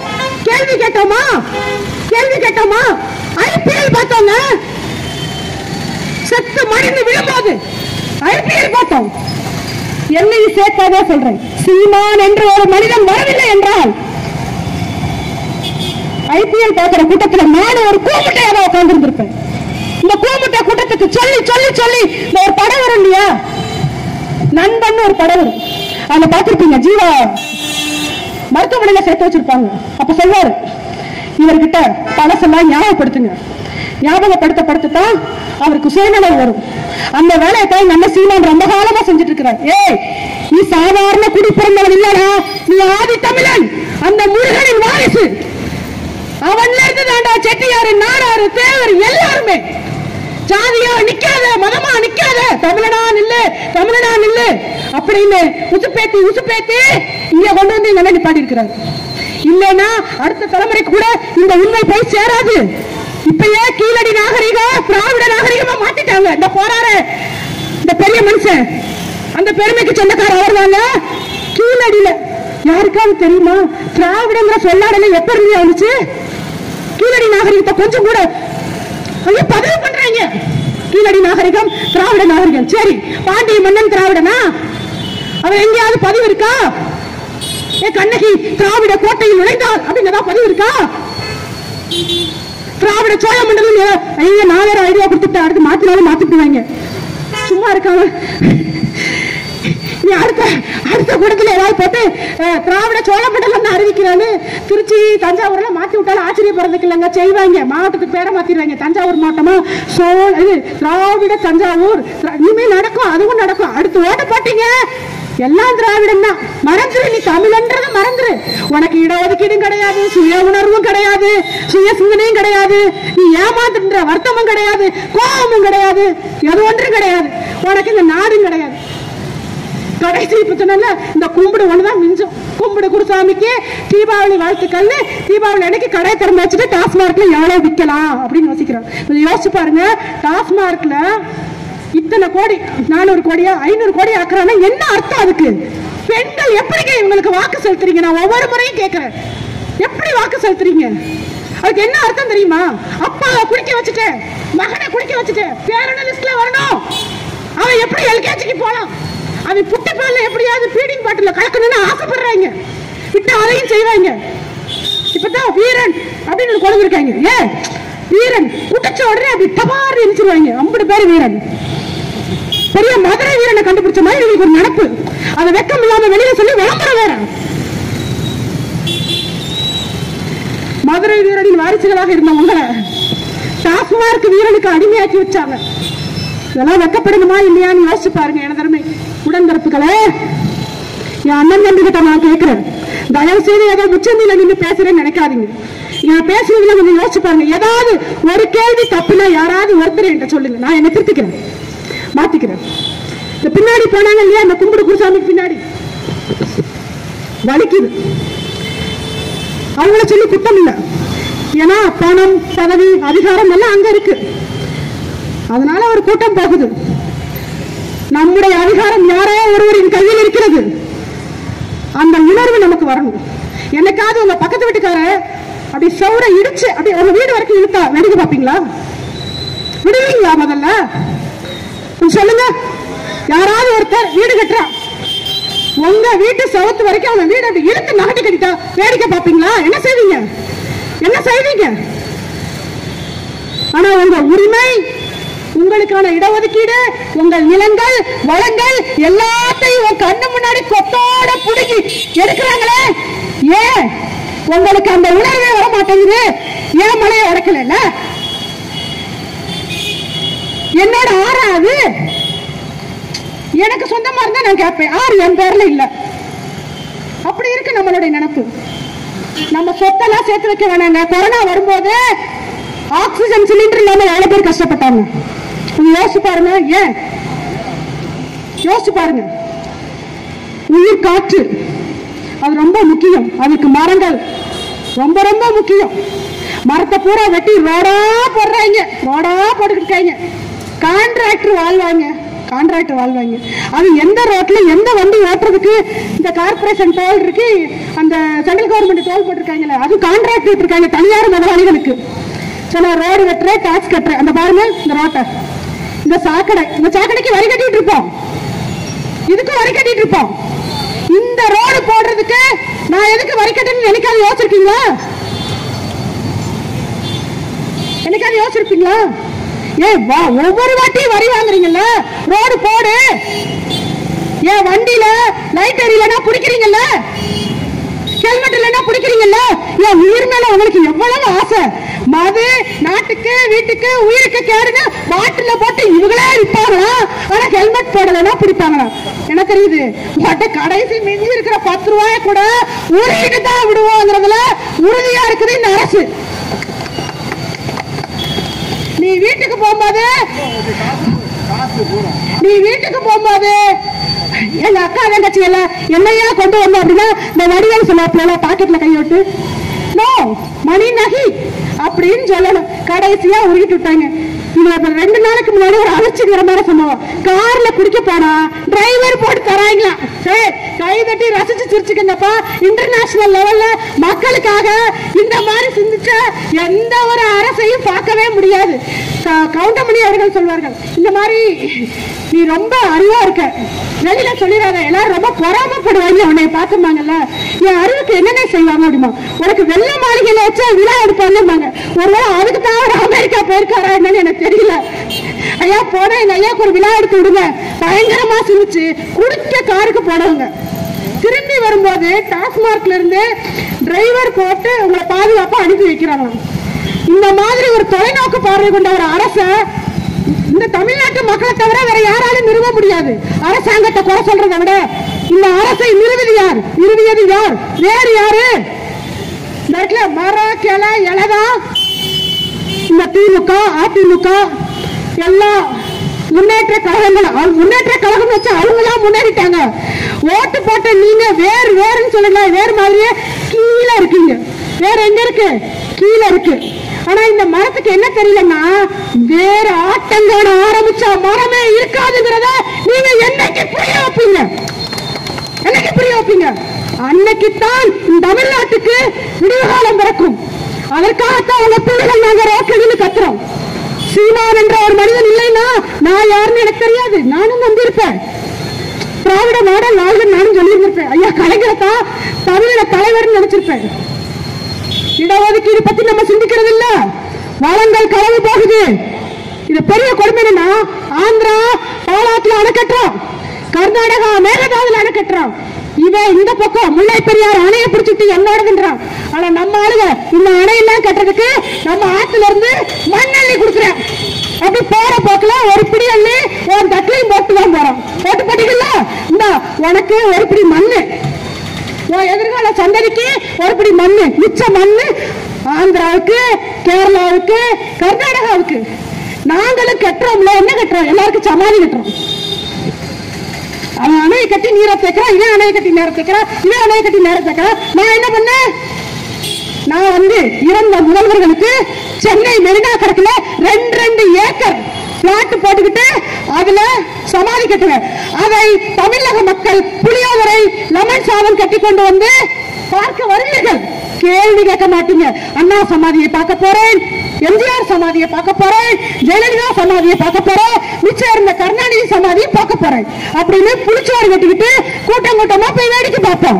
எப்படி அறிவு வளர்த்து வச்சிருக்கோம்? இதுக்கு பேர்வா பகுத்தறிவு. ஏய், அவனுக்கு மண்ணள்ளி கொடுத்து அவன் அணை கட்டி நீரை கேட்கிறான். நீ ஒவ்வொரு வாட்டியும் தண்ணி இல்லன்னு தண்ணி வரும்போது அவன் திறக்கிறான் இல்ல, அந்த தண்ணியை தேக்கி வைக்க ஒரு துப்பு இல்ல வக்கு இல்ல கொண்டு கடல்ல கலக்க விட்டுட்டு அதுக்கு பதில் சொல்றேன். ஒரு நாள் தஞ்சை மண்டல வேளாண் மண்டலத்தை செழிக்க வைக்க விட மாட்டாங்க இந்த ஆட்சியில் இருக்கிற வரைக்கும். காரணம், கார்பரேட்டுகளிடம் இவர்கள் வாங்கிய பணம் ONGCக்கு வித்துட்டாங்க. Eastern energy India limited, great eastern energy India லிமிடெடுக்கு மீத்தேன் எடுக்கிறதுக்கு வித்துட்டு 3000 கோடிக்கு MOU மெமோரண்டம் ஆஃப் அண்டர்ஸ்டாண்டிங் புரிந்துணர்வு ஒப்பந்தம் போட்டுட்டு ஐயா சொன்ன பதில் என்ன தெரியுமா? தெரியாம கையெழுத்து போட்டேன் பாருங்க. பொசுக்குன்னு ஒரு முதல்வர் பதவியில் எடுத்துக்கிட்டு துணை முதல்வராக இருக்கும்போது போட்ட கையெழுத்து அது. அப்ப தெரியாம கையெழுத்து போடுறவரை ஆட்சி அதிகாரத்தில் உட்கார வச்ச பாவம் யாரை சேர்ந்தது? நம்மை சேர்ந்தது என்று உணராத வரை நம்ம அடுத்த தலைமுறையும் இந்த மண்ணில் வேதனைப்பட்டு இப்படி ரோட்ல நிற்கும். அன்னைக்கு கத்துறதுக்கு நாங்க இருக்கணும். உங்க பிள்ளைகளை நீங்க தான் ஆட்சி அதிகாரத்தில் உட்கார வைக்கணும். நம் உரிமை நம்மிடம் இல்லை. இந்த இப்படி இடஒதுக்கீட்டுல வழக்கு கடைசிக்கு வழக்கம் தான் மிஞ்சும். இடஒதுக்கீடு நமக்கு கிடையாது. கடைசிக்கு குடிவாரி கணக்கெடுமையா, குடிவாரி கணக்கெடுமையானா? நீங்க நல்லா பாருங்க, தேர்தல் நேரத்துல திமுகவுடைய கவுன்சிலர் அதிமுக இருக்கிற அத்தனை பேர்கிட்டையும் எந்தெந்த தெருவில் யார் இருக்கா, எத்தனை பேர் இருக்கா, எத்தனை பேருக்கு 18 வயசு ஆச்சுன்னு இந்த மக்கள் தொகை கணக்கெடுத்துட்டு வருவாங்கல்ல, அவங்களை விட ரொம்ப தெளிவா இவங்ககிட்ட அந்த லிஸ்ட் இருக்கும். குடிவாரி கணக்கெடுக்கிறதுல இவங்களுக்கு ஒரு மேட்டரே கிடையாது. ஆனா எடுக்க மாட்டாங்க. ஏன் எடுத்தா மாட்டினா மாட்டுவான், மாட்டினா மாட்டுவான்ற மாதிரி 3% பேர் இருக்கக்கூடிய அந்த மொழிவழி சிறுபான்மையினர் தான் இங்க பெருவாரியான இடங்களை ஆக்கிரமித்து போட்டிக்கிட்டு இருக்காங்கன்ற உண்மை உனக்கு தெரிஞ்சிடும். அதனால கடைசி வரைக்கும் இந்த மண்டையில உட்கார்ந்து மிளகா அரைச்சுட்டே இருப்பாங்க, டீல் கொடுத்துட்டே இருங்க. அதைத்தான் இப்ப பண்ணிருக்கோம். சிக்கனா செய்யத்தான் செய்வாங்க. என்னைக்காவது சிந்திச்சிருக்கோமா? கேட்டா காசு கொடுத்துட்டா ஓட்டு போடணுமா என்ன? வாங்க. ஒரு பொண்ணு சொல்லுது, இந்த மக்கள் நீதி மையத்துல, அந்த பொண்ணு பேர் எனக்கு தெரியல, மக்கள் நீதி மையத்துல இருந்துச்சு, அப்புறம் வந்து திமுக வந்துருச்சு. அந்த பொண்ணு சொல்லுதுங்க, தலைவர் ஸ்டாலின் அவர்கள்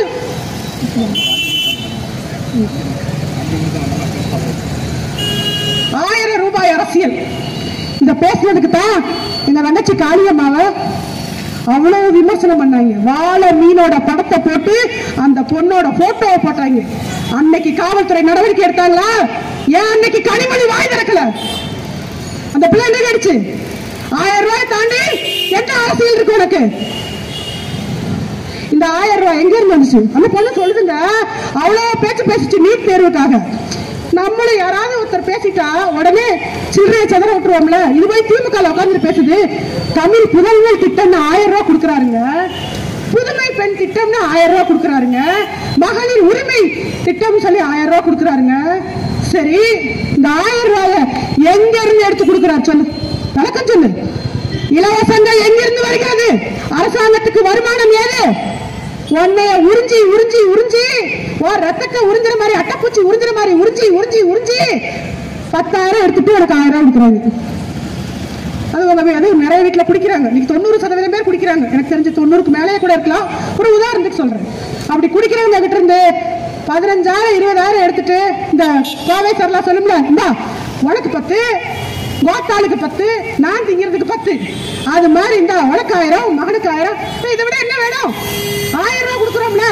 இதை மிச்சம் பண்ணி சுவிஸ் பேங்க்ல போட்டுக்கலாம், சுவிட்சர்லாந்து பேங்க்ல அக்கௌண்ட் ஓபன் பண்ணி எல்லாரும் போட்டுக்கணும். இலவசங்கள் கத்துவிட்டு கடன் ஒரு பக்கம் ஏறுது. எதுக்கு இலவசம்? அது ஏன் தலையில கொண்டு கட்டுற? அந்த 10 லட்சம் கோடி கடன் நம்ம தலையில தான் விடியும். இடியை இறக்கு வாங்கி ஒரு நாள் போகும்போது கஜனாவை காலி பண்ணி விட்டுட்டு கிளம்பி போயிருவாங்க. இன்னைக்கு 900 கோடிக்கு முதலீடு இருக்க போயிருக்காரு. அவர் விட்டு நாடாளுமன்ற உறுப்பினருக்கு 908 கோடி அபராதம். எப்படி அபராதமே 908 கோடினா ஆட்டையை போட்ட அமௌண்ட் எவ்வளவு இருக்கும்? யார் அப்பா வீட்டு காசு? ஜெகத் ரட்சகன் என்ன வேலை செய்யறாரு? ஒரு மந்திரிக்கு என்ன சம்பளம்? நாடாளுமன்ற உறுப்பினருக்கு என்ன சம்பளம்? எங்க இருந்து இத்தனை கல்வி நிறுவனங்கள், மருத்துவ கல்லூரிகள்? வீட்டுல கூட வைக்க இடம் இல்லாம பிணவரையில் பழத்தை பதுக்கும் அளவுக்கு என்ன தேவை வந்தது? செந்தில் பாலாஜி அவரை கொண்டு போய் உள்ள வச்சுக்கிட்டு இலாக்கா இல்லாத மந்திரிய செந்தில் பாலாஜி செலவு பண்ணலங்க. அவர் காலையில திங்கிறது, தங்குறது, தூங்குறது, ஏ கிளாஸ் ஜெயில உட்கார்ந்து இருக்கிறது எல்லாத்துக்கும் நாம தான் வரி கட்டிட்டு உட்கார்ந்து இருக்கோம். இதுல திராவிட மாடல், திராவிட மாடல், திராவிட மாடல். இப்ப நான் சொன்னேன்ல, இத்தனை அவலங்களும் இந்த சிலபஸ்ல தான் வருது. திராவிட மாடல் அப்படிங்கிற சிலபஸ்ல தான் வருது. இதுல எப்ப பாரு பாச தலைவருக்கு பாராட்டு விழா, பாச தலைவருக்கு பாராட்டு விழா. ஒன்றை மட்டும் மறந்து விடாதீர்கள். யார் இந்த பாச தலைவன்? மாஞ்சோலை தேயிலை தோட்ட தொழிற்சாலைகள் வேலை பார்த்த அந்த தேயிலை பறிக்கின்ற கூலி தொழிலாளிகள் 2 இட்லி கூட கொடுங்க, மாடா உழைக்கிறேன், ஒரு 10 ரூபாய் கூட்டி கொடு, ஊதியத்தை கூட்டி கொடுங்க. அவங்களோட உரிமை தானே. கலைஞர் கையில இருந்து எடுத்து கொடுக்க போறாரா? கொடுக்க போறாரா? அந்த அம்மா ராசாத்தி அம்மா கொண்டு வந்த சீதனத்துல குறைய போதா? உழைக்கிறான்ல, கூட்டு உட்கார வச்சு 2 தரப்பையும் பேசி அவன் உரிமையை பெற்று தந்து விட்டு பாச தலைவனுக்கு நீ பாராட்டு விழா நடத்து.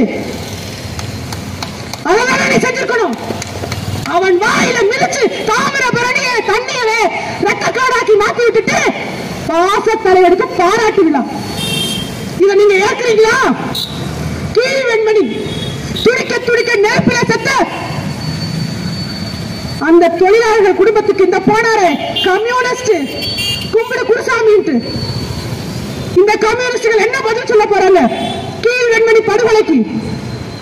அந்த மாதிரி நிகழ்வுகளுக்கு எல்லாம் சேர்த்து வச்சுதான் பாச தலைவருக்கு பாராட்டு விழா. கொண்டாடுங்க, எல்லாரும் கொண்டாடுங்க. எப்படி கூட்டணியில இருக்காங்கன்னு தெரியல. நீலாவதியவே மறந்துட்டாங்க. இவங்கிட்ட போய் என்னத்த நியாயத்தை கேட்கிறது? கூட இருந்தவனுக்கு நான் சொன்னேன் இல்லையா, கலைஞர் குடும்பத்தில் இல்லாத நியாயத்தை நாட்டுக்கு கொண்டு வந்துருவாங்களா? அவன் அண்ணன் தம்பியை ஒதுக்கிட்டாங்க, அக்கா தங்கச்சியை ஒதுக்கிட்டாங்க. நான் எனக்கு அப்புறம் என் மகன் நேரடி வாரிசு அப்படி தெரியுறாங்க. உங்களுக்கெல்லாம் ஏதாவது நல்லது செய்வாங்கன்னு போய் பிள்ளைய புள்ள குட்டியெல்லாம் படிக்க வைங்க அப்படின்ற மாதிரி புள்ள குட்டியை படிக்க வைங்க. படிக்க வைக்கிறது முக்கியம் இல்ல, சிந்திக்க வைக்கணும். அரசியல் பேசுங்க, வீடுகள் அரசியல் பேசுங்க. நாம தான் ஏமாந்த தலைமுறையாக மாறிவிட்டோம். இனிவரும் எதிர்வரும் தலைமுறையினராது சிந்திக்க வைங்க, அரசியல் பேசுங்க. எங்க ஏமாந்தோம், தோட்ட இடத்திலேயே வெல்ல வைக்க வேண்டுமானால் நம் இளம் தலைமுறை பிள்ளைகளுக்கு தான் அந்த சாவி இருக்குது. சாவிய பிள்ளைகள் கையில் கொடுங்க. சீர்கட்ட இந்த சமுதாயத்தை சீரமைக்க வேண்டுமானால் எங்கள் அண்ணன் செந்தமிழன் சீமானின் கரங்களை வலுப்படுத்துங்கள். சீமானால் மட்டுமே பிரிந்து கிடக்கின்ற, சிதறி கிடக்கின்ற தமிழர்களை ஒன்றிணைக்க முடியும். நீங்க தமிழனா உங்களை வளராம ஜாதியாவும் மதமாவும் வளர்ந்தீங்கன்னா இந்த கடைசி வரைக்கும் கும்பிடுதான் மிஞ்சும். சொல்லிட்டேன். தயவு செய்து முதல்ல தமிழனா நிற்போம், எதிரில் இருக்க பிரச்சனையை சமாளிப்போம், மற்ற பிரச்சனையை அப்புறமா நமக்குள்ள பேசி தீர்த்துக்குருவோம். அப்படித்தானே அண்ணன் தம்பிக்குள்ள சண்டை வந்தா எதிரில் வரும்போது அடிச்சு விரட்டவன. நம்ம பிரச்சனை வீட்டு பிரச்சனை, அப்புறம் உட்காந்து பேசுவோம் நம்ம பிரச்சனைய. இல்ல நாமத்தை சாத்திட்டு எனக்கு என்னன்னு போயிட்டே இருப்பாங்க. நம் உரிமை பறிபோகுது, உணர்ந்து கொள்ளுங்கள், மாறுங்கள், மாற்றுங்கள். மாற்றம் ஒன்று என்று மாறாதது. இந்த தமிழ்நாட்டுல வீழாத எவ்வளவு பெரிய சாம்ராஜ்யம் விழுந்திருக்கு. இவங்க கடந்து ஓவர ஆடி கிடக்க சலம்பிட்டு கிடக்காங்க. ரொம்ப நாள் கிடையாது இந்த ஆட்டம், அவங்களுக்கே தெரியும். ஆட்டமே ஆட்டம் கண்டுதான் நிக்குது. ஆட்டம் கண்டதுனாலதான் அதோட வெளிப்பாடு. சீமான் மேல வழக்கு SC/ST ஆணையம் உத்தரவு கொடுத்துருச்சு. SC/ST ஆணையம் சண்டால் என்ற வார்த்தையை சொன்ன உத்தரவு கொடுக்குது. SC/ST ஆணையம் எங்க மக்களை வஞ்சிச்ச இந்த திராவிட கூட்டத்துக்கு என்ன செய்ய போகுது? இடஒதுக்கீட்டுல நீ எவ்வளவு பெரிய திராவிடம் பண்ணிருக்கீங்க, இதுக்கு என்ன பதில்? நாங்களும் கேட்போம், போராடுவோம், விட மாட்டோம். தொட்டு பாருங்க என்ன சீமான வரவன் விமர்சனம் பண்ணிட்டு போனா எங்கள்ல இருந்து எங்க ரத்தம் எங்களுக்காக வந்தவன் அண்ணன் சீமான். கட்டு போறியா அண்ணன் சீமான்? அப்படி எல்லாம் வேடிக்கை பார்த்துட்டு உட்கார்ந்து இருக்கிறதுக்கு நாங்க ஒண்ணு சும்மா கோட்டுக்கு கோழி பிரியாணிக்கு கூட்டம் கூடுற கூட்டம் இல்ல ராசா. கொள்கைக்காக உயிரை கொடுக்கின்ற தலைவரை பார்த்து அரசியல் செய்ய வந்த கூட்டம்.